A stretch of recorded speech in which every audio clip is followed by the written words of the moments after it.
Okay, dah sampai Penang lah. Cik Nah ajak makan nasi kandak. Dia cari-cari nama Din Mutiara. Kami cari tak ada parking. Lepas tu Dia pin dekat tepi jalan. Dia pin kat tepi jalan. Abang tengok ni. Nak parking tak mana tepi jalan. Kami pusing-pusing parking dekat tu. Rumah orang.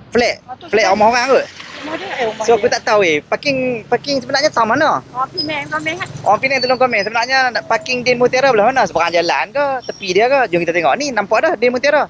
Takkan pintu depan dia macam ni Oh ni. Parking tahu mana okay?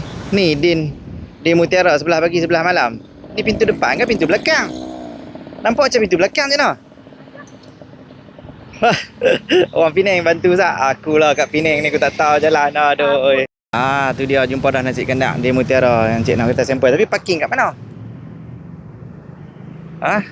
Parking kat mana? Dia pakai terpadu kat sini. Allahuakbar lah. Kita try lah. Wow, lauk dia banyak. Bos, sini kalau makan parking mana bos?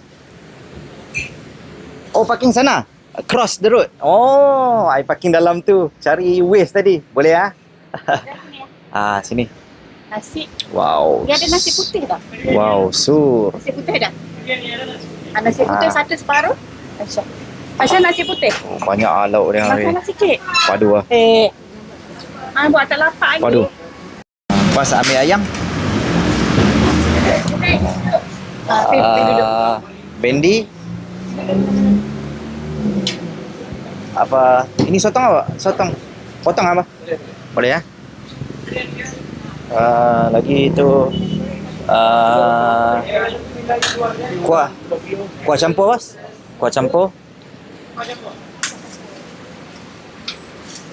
Alamak padu sur. Okey, itu cukup.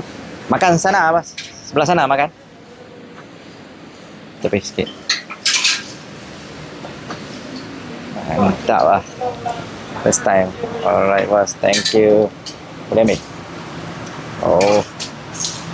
Video sikit. Air. Alamak. Minum teh ais lah.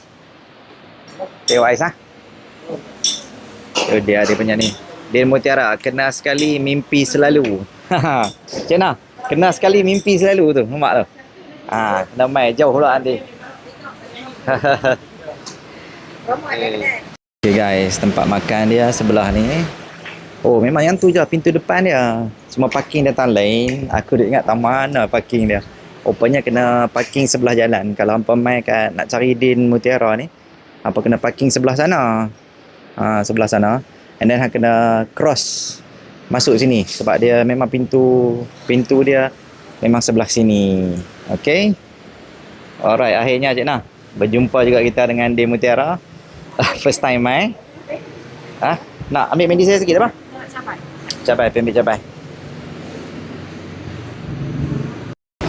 Okay guys, nasi kandak Din Mutiara. Kita try dia punya sotong tengok. Bismillahirrahmanirrahim.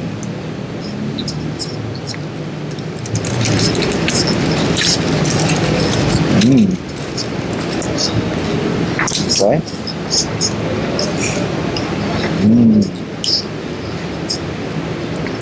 Enak kok. Tak. Sur. Joki pandai. Ayam goreng dah. Tadi nak makan kat Din Maju.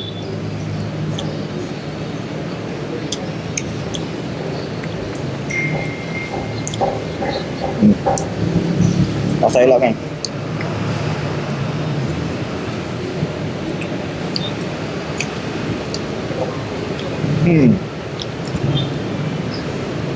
Okay guys, sur.